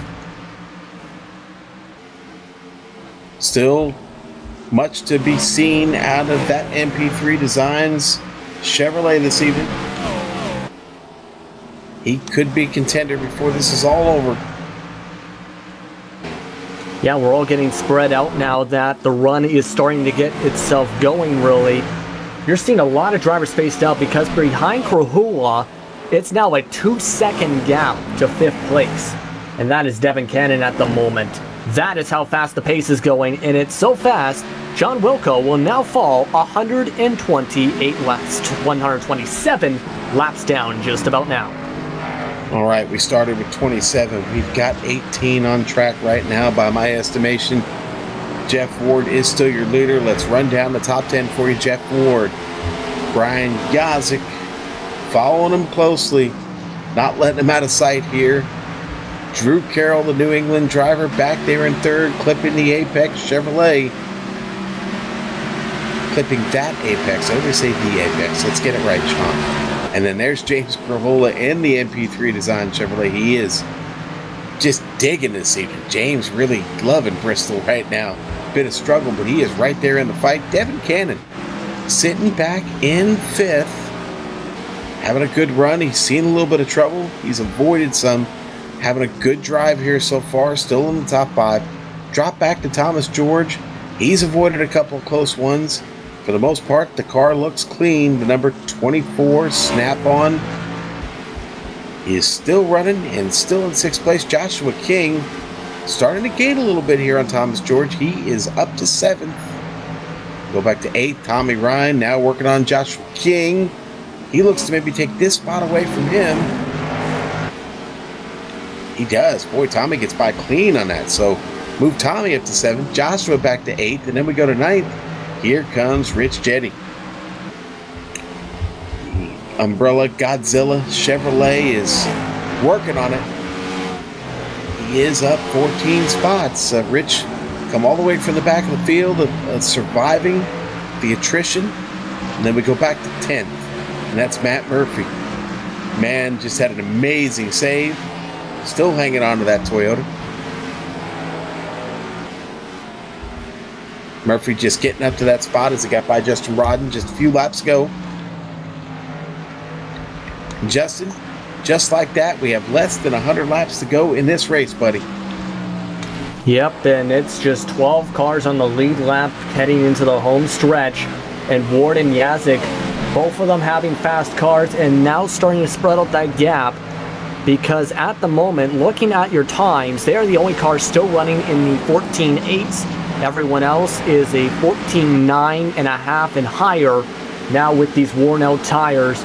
The best 2 cars having a big time showdown. Your red hot driver in Ward, of course, and your woodshed pick, and your points leader in Yazik. This is going to be fireworks at the end of the night. I challenged the field to prove it to me. I really did. I challenged him in the woodshed, and I challenged him here before the race to prove it to me. If you guys can beat Ward, go out there and do it. And until you can, I guess I'm going to just have to keep picking him. Listen, I'm trying to make some money off this deal here. You know what I mean? So, not really, but you know, I want to make a solid pick. I don't want to curse anybody, and I certainly don't want to pick a loser. Who wants to pick a loser? Nobody wants to pick a loser. Jeff Ward, though, still the leader and still winning this race. Yazik, you know what? Yazik's going to be fine. He's being very, very patient right now. Drew Carroll, I got to be honest with you, I'm pretty impressed with the run that Carroll's having right now. He's solid in third, and when I say solid, he's continued to create distance between himself and James Carolla and hang out with Brian Yazek, one of the fast guys. So Drew really having a good run, and they clipping that apex. Chevrolet there for Loud Pedal Motorsports. And Justin Ronan almost lost in front of the leaders. We're still going, and he saved it, really. Yeah, that's certainly where you want to lose, at least in front of the leaders, right? That's your first choice. Let's look at the replay here. Oh, Rodden down there on the bottom. You see Ward coming around, and he just gets wild off the turn. Hey, you know what? Take a number, stand in line. He's not the only one that has had trouble off the turn 4 tonight. Yeah, and he's still running the same exit that he had when he got loose, going very low there.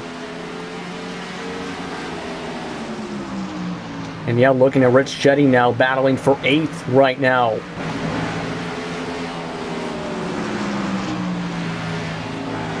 Yeah, action all over the track. This is one of the main features of Bristol because it's just like we said at the top of the broadcast, about a half-mile circuit.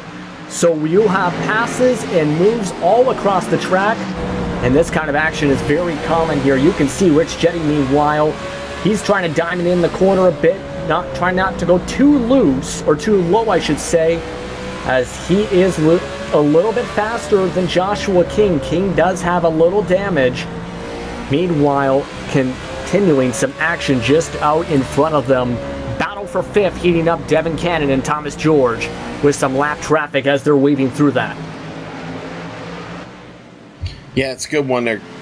Thomas George has been really hot on his tail here for a while. Trying to get Cannon to make a mistake. He's been putting the pressure on him. But Cannon has been rock solid here. Really looking to get a good solid points run this evening. Cannon had a great qualifying effort. He still, though, finds himself in the top 5, trying to keep Thomas George in his mirror. Cannon gonna really have to be careful here. Don't want to overdrive it and wind up sending her around just for the sake of trying to avoid George getting around. Make George work down there on the bottom. It hasn't worked out for many this evening. Keep running your line there, Devin. You get this. George going to try and do that exactly. Looks down there on the bottom. Devin needs to have a good run here off the top if he wants this to work. Not good enough. Yeah, and Cannon's going to hit the wall. George getting the better of that. George going to go ahead and get by. That's going to put George up to 5th. Cannon back to 6th. Cannon's now got to look out for Tommy Ryan because he is now in Devin Cannon's mirror. Yeah, and Tommy Ryan's one of the drivers having a good points race too, because with the help of those bonus points at halfway, he was 97 points back of the top 2 coming into tonight. With how he's running, he might be able to at least close the gap a little bit, because he did get more bonus points, I believe, on Brian Yazek at that halfway point, and for sure because of that caution on Nick Cohan. So he's having a points day to remember here as he's trying to force Cannon down to the bottom possibly, and does just that. 79 laps to go. Still battling for every precious position out here. There's Jeff Ford. He's your leader. He's been your leader most of the night, but he was not your halfway winner, which is kind of a surprise, but a great restart by Ricky Harden paid off, and he took those precious bonus points there at the top. They pay the halfway bonus all the way down to 10th. Yep, and that helps a lot of drivers, as I said. So, and we're still seeing some good runs from those strategies towards the halfway point now, especially guys like Carroll right now, who is still in 3rd and running about similar times compared to Yazek. In fact, the last time around, he ran a faster time by the 10th of a second, and he might be starting to close in a bit if he gets some luck. All right, now we're going to watch this battle in front of our leader, because Joshua King and Rich Jetty are in a really good one now. This is for 8th place. Here comes our leader, Jeff Ward. And this is going to be really tricky for both of them. Ward running up on Rich Jetty. Jetty going to drop it down to the inside and try and let him go. Jetty staying right there with him. Good tight line there through the bottom, but he does let Ward get by. Joshua King, now how will he play this? Obviously, that does break them up just a bit, but what is Joshua going to do here for our leader as he comes by? Blue flag flying at him. Joshua going to elect to stay on the top side of the track. That's not going to help Jetty out at all. Oh, boy. Contact with Jeff Ward. Left front, right rear contact there. Battle for second, definitely at stake here. Drew Carroll right up there on Brian Yazik. Jetty now in the way. Jetty getting out of the way. You're going to have to go up here and have the same battle with Joshua King. Yeah, and if King stays on the high side here, because obviously he wanted to stay on that lead lap, he's going to make it very difficult to get by, especially now Chris Scala is coming up. A lap car on the bottom side as they're coming right up to the back bumper, and Yazik gets in the back. Yep, Yazik up into the wall there with the 87. And Carroll's engine is blown up too, and he's going to slide into the pits. And no flag. No caution flag. Wow. Let's look at the replay. Yazik comes across the line. You see the 87 right there behind him. Drew Carroll gets a run, and then Joshua King there in the pink car. Yazik's going to make contact with the left rear. That's going to shoot his car up the track right in front of the 87 of Drew Carroll. That does not wind up good for Drew Carroll. This all happens in front of cars. I'm not really sure why that didn't generate a caution flag. That is a missed opportunity for a caution for this field. Really, in my estimation, there should have been one there, Justin. Yeah, because it should have been a caution for the side swipe through the pit entrance, but I guess because that side swipe was too low from the track, that might not trigger it. Brian Yazik is going to have to get some repairs now because of that. So your top two have really been affected big time by this race tonight, I think. They're not going to have too much points lost because of that, but still, man, this changes the complexion of the race, really, as cars are pitting. Justin Rodden just had trouble down on the bottom of the track. He had trouble at the end of the front straight. He was in the wall. I think we've got this here on the replay. Let's see what happened to the number 27. WW. Oh, it's trouble off of 4 once again. Add him to the list of guys that had trouble there tonight. Boy, and all this mayhem has really, really thinned out this field. I hate to say it, but attrition, a really, really big factor now. We've got a lot of cars in the pit lane still getting repair or coming in for repair now. Jeff Ward clearly in command of this race. James Krahula just under 5 seconds behind him. Let's take this moment to actually run down through the top 10, give you an idea where everybody's at. Right now, Jeff Ward, well, okay. Actually, we've got leaders getting ready to make a pit stop, so we're not going to do that here right second. Jeff Ward is your leader. Krahula in second. Tommy Ryan in third. Thomas George just made a call. He's coming into the pits. Thomas George with 60 laps on those tires. Jeff Ward in the lead with 72 laps this time by. I think pit stops will be the order of the day here soon. And based on how many cars we have left on track, those could be the last stops of the day for a lot of these drivers. Yeah, and they're going for green flag laps the first time today, meaning with them going 2-3 laps down because of the pit stops, if they get a caution at the wrong time, the race is essentially done for the chance to win it. Because now there's just about 3 cars on the lead lap as more leaders are pulling in. Yeah, you saw Krahula in there on the jack. Tommy Ryan's now in. Looks like we're going to have more cars pulling in here shortly. Jeff Ward, though, still in the lead. The leader is still out. Don't see anybody gambling with the tires. It looks like everybody went with 4 and fuel. Again, this could be the last stop for most of these drivers out here right now. Still fully expect Ward is going to come in. I certainly don't think he has a 125 lap run in him. Don Runkle coming into the pits. Despite all the trouble Don Runkle has had this evening, he finds himself in 13th, still in this race. That's only his third stop, too. It's the Pickle Rick machine of Mick and Morty fame. Yeah, great show to watch, that's for sure, as Woodrow Mahan's going to bring it in. And you were mentioning pit stops. Well, some, of course, have had that range. Jeff Ward's the only one with just 2 stops on the day, Sean, because some of these drivers have gone in 10, 12, 8 laps just about. Well, with no fast repairs being a factor, you're going to take as much repair as you can to make the car stable. Just watching the leader, Jeff Ward, he actually managed to take out the cone at the end of pit lane. Ward in the lead. James Carula getting by. That was not a pass for position. It's just James coming off his pit stop. Much faster car.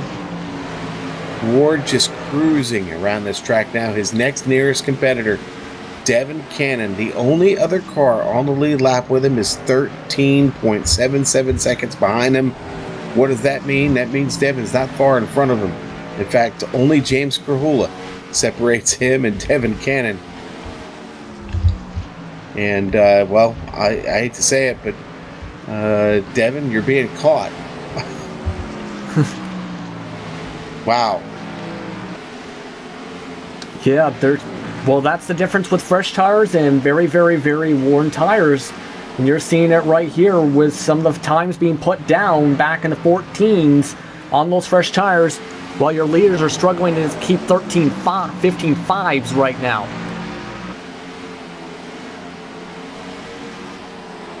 Battle back here in 6th place. Tommy Ryan. Try and take it away from George. We're on board with him now. Getting a good run here through the turn. Got to win this exit and got to get it perfect for any momentum. Not enough there for Ryan so far. Near identical laps actually that time around, because 14.9 for George, a 14.861 for Ryan. They're hitting the lines exactly the same, what they need to do. But we'll see what happens when they reach Jeff Ward here, still on those older tires. I imagine Ward's going to let him continue their race. I don't think he's going to try and get in the way, but I think you need to respect Ward's line here. He's going to keep it up top. That's where he's run all night. He's going to let these guys pull it off down there at the bottom, and they both do. Boy, I can't imagine. I can't wait to talk to Jeff Ward tonight. I want to know, what do those tires feel like with 90 laps on them here at Bristol Motor Speedway? And Ward's about to be the only car on the lead lap as Devin Cannon is in front of him and getting loose, almost 3 wide, Sean. And Ward will just about make it 3 wide. Rich Jetty getting in the mix there. And Jetty fighting to get back in the lead lap himself. Off cycle with those two. Now remember, Devin Cannon, the 83, is in second.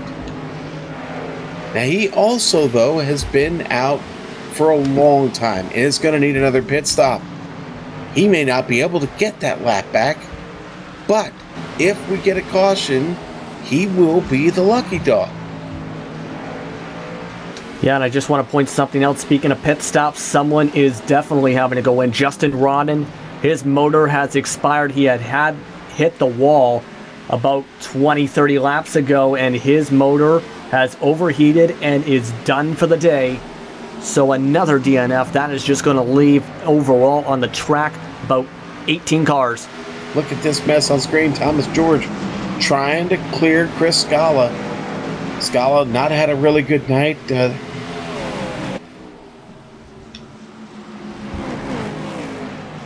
Okay, then that was Thomas George actually getting by Joshua King for position. That moved. And Tommy Ryan, that moved Thomas up into 4th. Yeah, because right now, of course, with everything going on, this is mixing up a lot of things. You have to wonder, though, when is Ward going to come in? Because if he stretches that out too long and he goes in the pits, if he doesn't last on fuel, I mean, then he is going to end up being the sitting duck and going a lap down, really. He is a lap ahead of the rest of the field.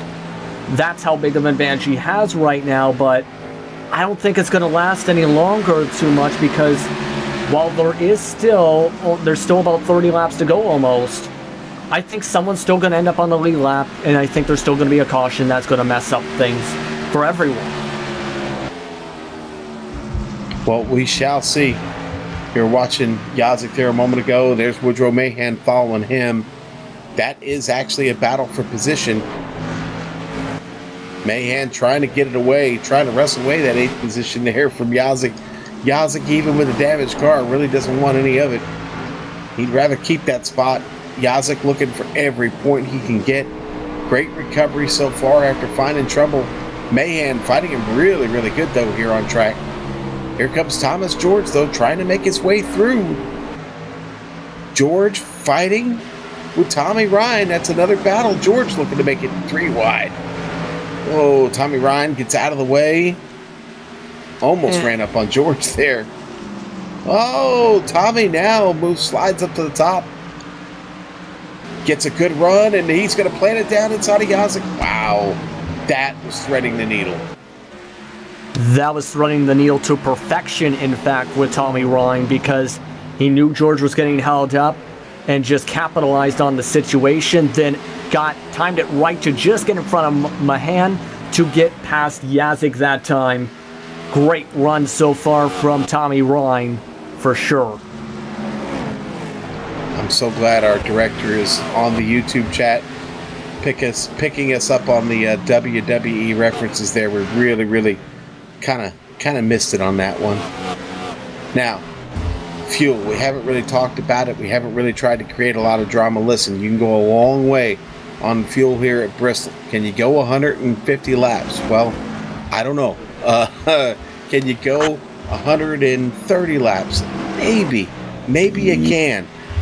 Jeff Ward could possibly be out here until the checker flies. We don't know. I don't have a firm feeling. You ran NIS. What do you know, Justin, as far as a full stint on fuel? Well, let me say this.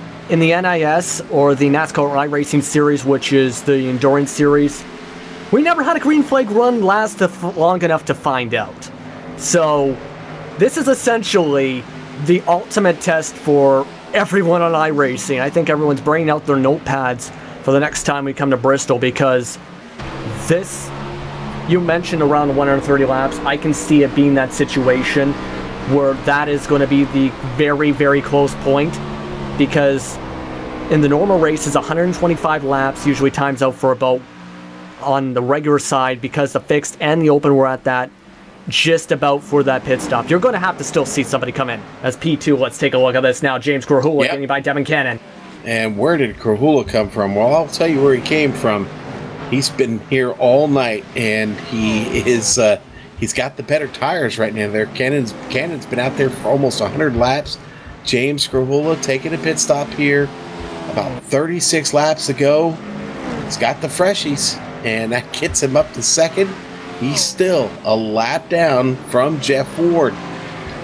Ward with a clear advantage at 18. I think he's 18 seconds in front of Krahula. Krahula, though, is on the way.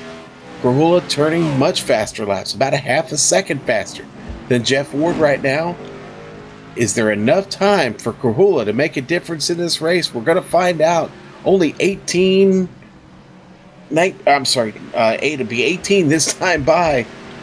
And Krahula really has got the wheels right now.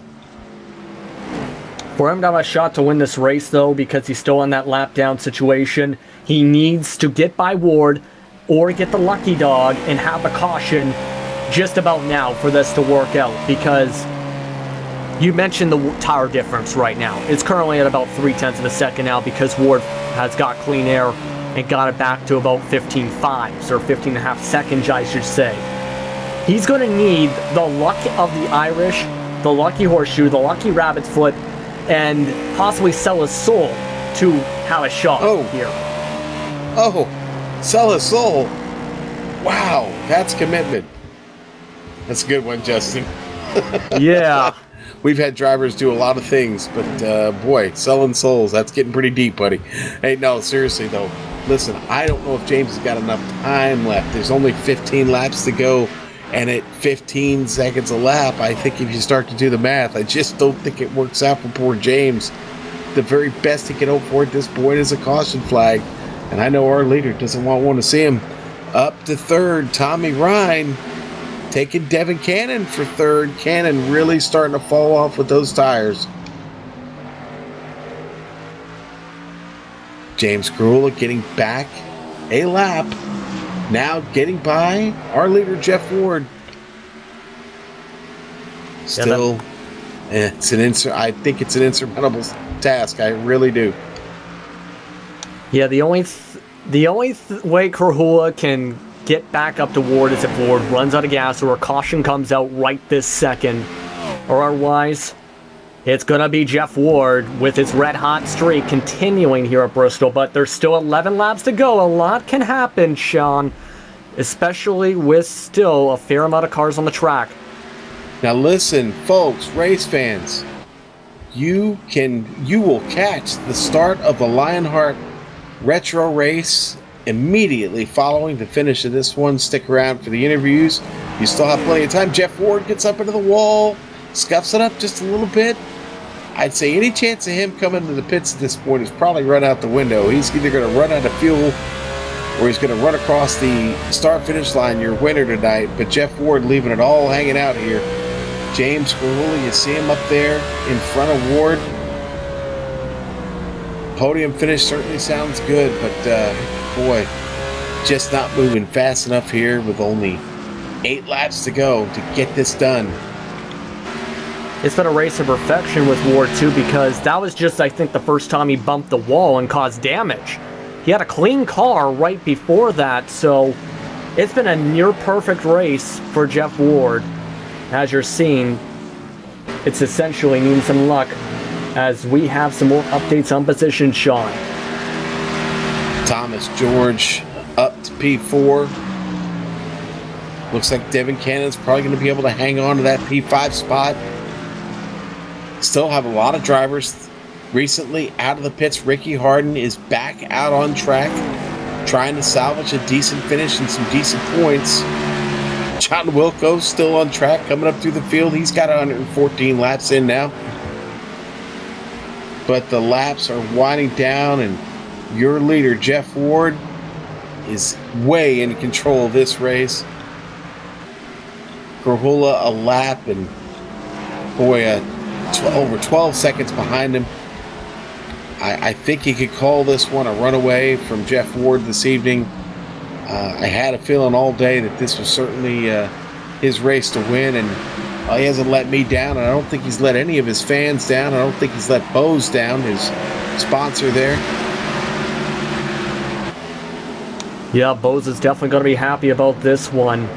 A essential dominant, basically a dominating race for a driver at the top of his game at the right part of the season schedule, with about 2 laps to go here and coming to the white flag. Oh, and Tommy Ryan with a much faster car pulls up right beside him. Tommy's still obviously racing hard. And here we go. Ward out of turn 4. Your winner of the Bristol night race here. Bristol, Tennessee. Congratulations, Jeff Ward. You pulled it off, buddy. 250 laps. Only 2 pit stops for him. What a win for Jeff Ward. James Krahula going to come around second. Tommy Ryan with a 3rd place finish tonight. Tell you what, Rich Jetty, really, one of the really big movers of the night. He finishes 7th. The man started 23rd. He survived all that carnage. But for now, we're going to take a quick break. Come back with the amazing results of this race. folks, this was a real barn burner this evening. Jeff Ward out there celebrating, the fireworks popping off all over the place. We'll step away for just a moment. We'll be right back for a complete rundown and a couple of interviews. We'll see you in a flash.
Welcome back to the night race at Bristol. Yes, that's the name, the night race at Bristol. We ran out of names, so this is the night race at Bristol.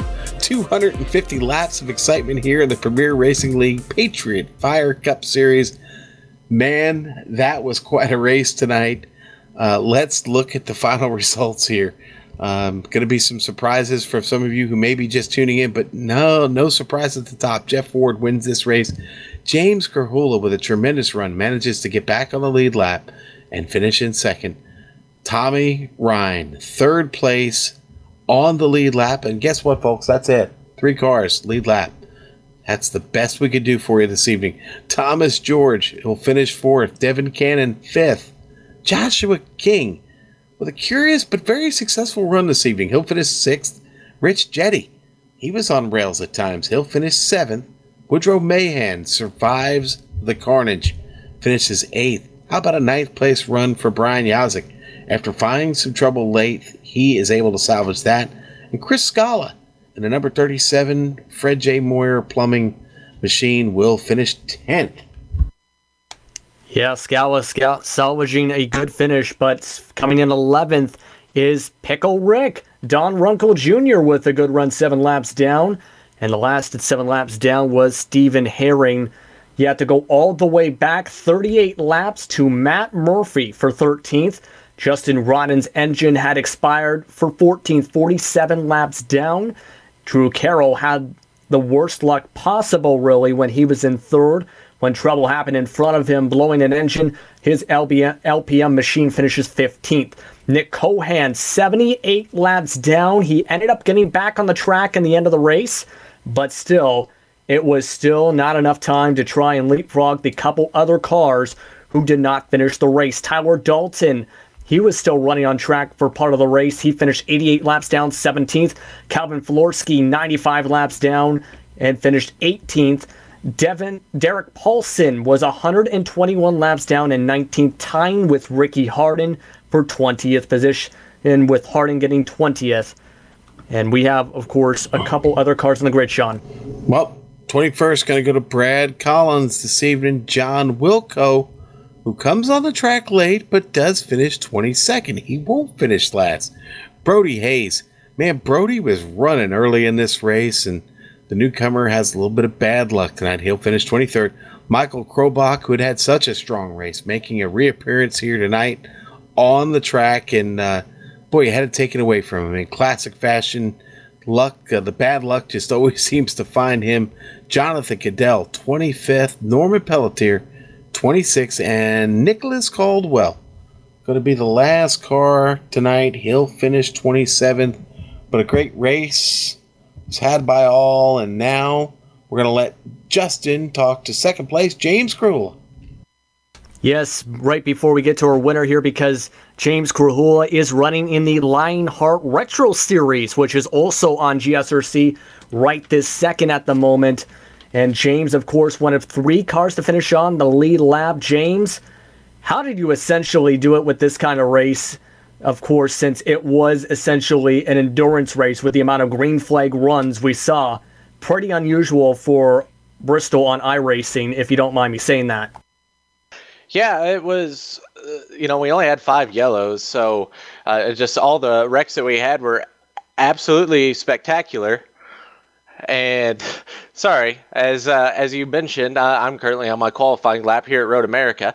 And the carousel is quite a handful.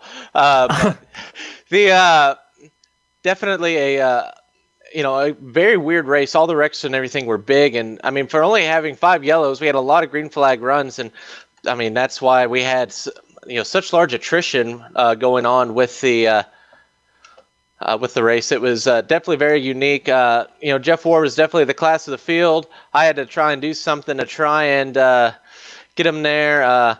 Doing rough math, it looked like it maybe could have worked, but the risk was relatively low to come in and pit there. Yeah, you did pit. In fact, most of the field, of course, pitted, except for one, and that would be Jeff Ward. Ward did say after the finish that he was almost low on fuel. Well, what basically did you need to have go your way, other than, of course, Ward running out of fuel to do that? Because you're in a good position if there was, say, a caution to come out and battle with Ward for the victory, for example. Yeah, I mean, we need a yellow there. We were too spread out. We weren't going to have a yellow at that end of the race. So if I was going to catch Ward, I was going to have to do something different. And it probably wasn't the best strategy to do. But like I said, it is low risk. I mean, worst case was I was going to finish 1 or 2 positions down. So not really too worried to try that. And I mean, it's the only thing you could do when a guy is just that much better than the field. You have to try and outsmart him. And you did outsmart him enough to get a second place finish. A lot of people are excited about that. You focus on your Lionheart Retro Series race at Road America, James. Good luck in that one. Thank you, guys. And thank you for the time, James. Of course, that is in the style similar to Tim Richmond at one point, who did the same thing during an actual race before. Now, Sean has your winner in Victory Lane here in the Last Great Coliseum. Well, Jeff, I didn't jinx you today. Big finish there for you. Big race tonight. You really kind of put it on these guys. Yes, Sean, you gave me the pick earlier and was able to come through with it, so maybe that was good luck that you did that. But yeah, man, that was it come down to the wire. I was close on fuel there at the end, like you had just mentioned there with James, but I think I was about 5-6 laps to the good, so that little bit of lead I had, I was able to kind of buffer and save just a little. And once I seen Brian and Drew get into trouble there, I knew I had a little bit of a lead where I could save a little bit. But that's unfortunate for Brian and Drew there too. They were both in my rear view there, closing on me, and I think Brian might have been saving, and I'm not sure, but he was fast all night as well. Well, honestly, you were about 100 laps into that run, and we started speculating fuel. Neither one of us really knew.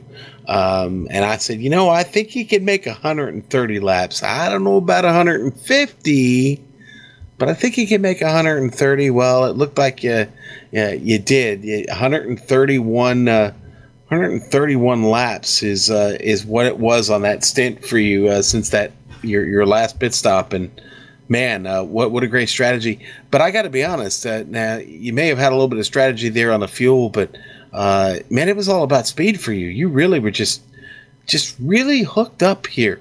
What's the secret for you here at Bristol if you want to share it with anybody? Well, the thing about Bristol is once you get up high, pretty much nobody can get by you. I mean, Brian was on brand new tires, and I think mine were about 8-10 laps old, and he still couldn't get a good enough run to stay down there. So I just kept staying out on old tires because I knew if they didn't get you within the first lap, it was going to be hard to pass. So that was kind of the strategy, just staying out, risking it. And, unfortunately for a couple guys, they had trouble, and that kind of helped us. And actually, I almost lost it myself there. I come up and pretty much ran Tommy over, and I want to apologize for that. But I just got real loose on the bottom and trying to get all the grip I could down there, and the thing just shot up the track into him. And luckily I didn't crash the thing in front of the whole field there. That was close. Just kind of have to dirt track it there to save it. But, but yeah, it's just I think it's one of the toughest tracks on the game, man. It's got to be to be able to run consistent laps and have the speed to stay out of the wall up there on the high side. That's tough. Yeah. Well, listen, going into this race tonight, I'm going to go ahead and give you an update. Going into this race tonight, you were 241 points out of first place. You're now 208 points out of first place. You tack on your 6th win of the season. You do stay there in 10th, but brother, you're picking them up a little bit more every week, man. Yeah, we got some momentum for sure. It's been a fun season here towards the second half. The first half wasn't too good, but kind of bounced back here. It's been a blast, and like I said, I'm just shooting for a top 5 in points. If I could get there, that almost feel like a win, man. But we got a ways to go still. Man, we really do. You want to talk about shifting gears, though? We go from here to Darlington. I don't even begin to have to even start the conversation about how much of a different track that is from Bristol. Darlington, is that on your list of favorites or your list of not so favorites?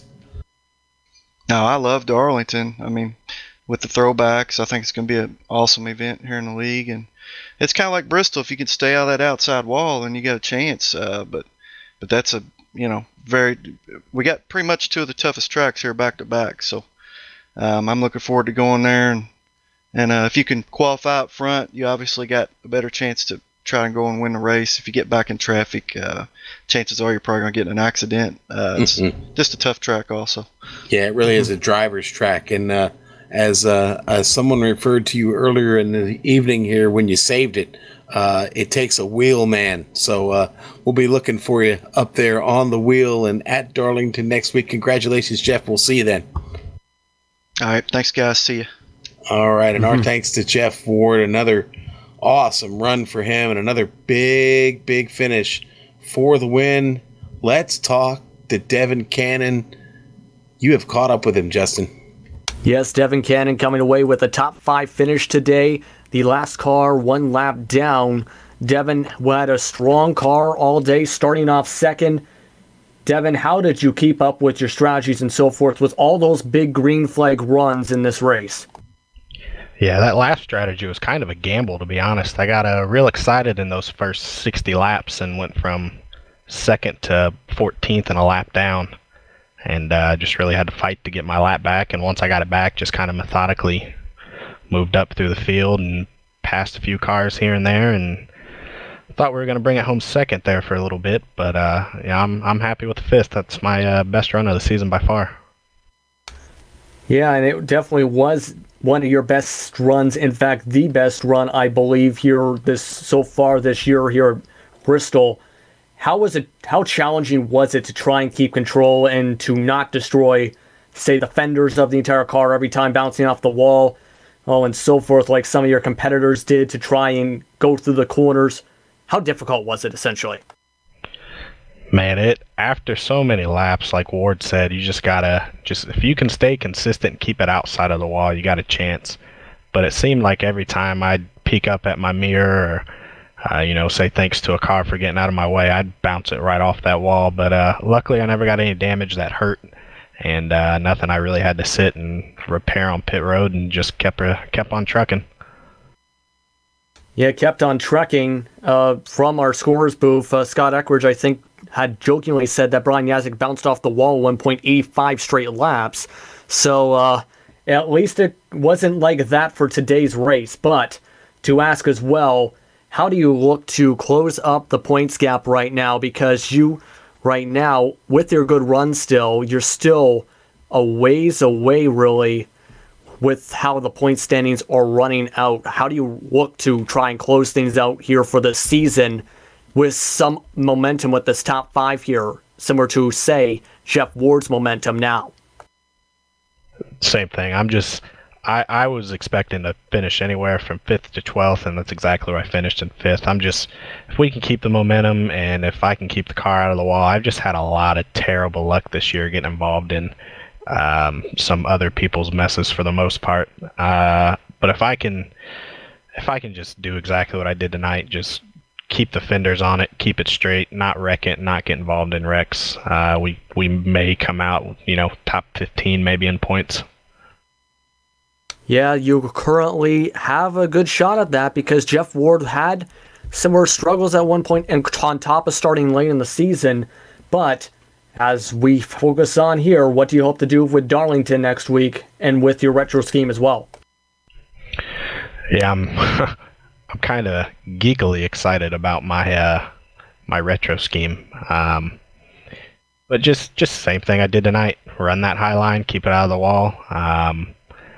Darlington's a real narrow track. If you get sideways, you're almost guaranteed to be in trouble. So definitely more of a driver's track in my opinion. So yeah, just keep the fenders on it, and just hope I can stay out of everyone's messes next week and come home with maybe another top 5, top 10. We'll have to see if you keep your car off the wall and avoid the Darlington stripe. Thank you very much, Devin. Thanks, guys. All right, and that was Devin Cannon.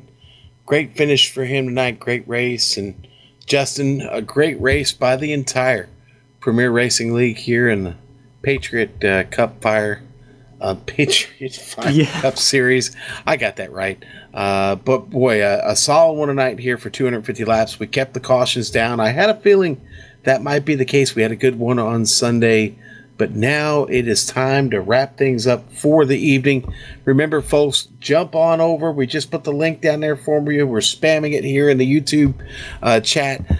The Lionheart IndyCar Series, their retro race, that's the Lotus 79s at Road America. What is it? Road America or Road Atlanta? Help me out.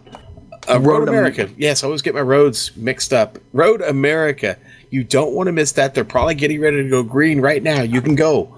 Come see us again with the Premier Racing League next Thursday, August 31st, when the PRL Patriot Fire Cup Series will roll in at Darlington Speedway for the Patriot Fire Southern 300. We would like to thank the drivers and organizers of the Premier Racing League for coming here tonight and putting on a tremendous show. Thanks to the companies that provide the software and hardware for our broadcasts listed here on your screen. Of course, additional thanks always go to Eric Ekholm and Casey Lalonde, who provide our wonderful music. See the screen for how to get a hold of more of their great work. Thanks to the team today, Justin, Amjad, and Dougie Beard. If you'd like to find out more about GSRC, including upcoming races, you can find it at Global Sim Racing Channel. If you'd like to see our archive of races, they're all here on YouTube. Just go sorting through our channel. You'll find them there. Or you can check out our social media. You can find us there. Yes, at Twitter, at GSR Channel. We're also on Facebook. Just type in Global Sim Racing Channel, all one word. You'll find us there. We also have upcoming races on the screen listed there. Check those out. Mark them down on your calendar. But until next time, race clean, race hard. See you on the track, and get over to Lionheart right now.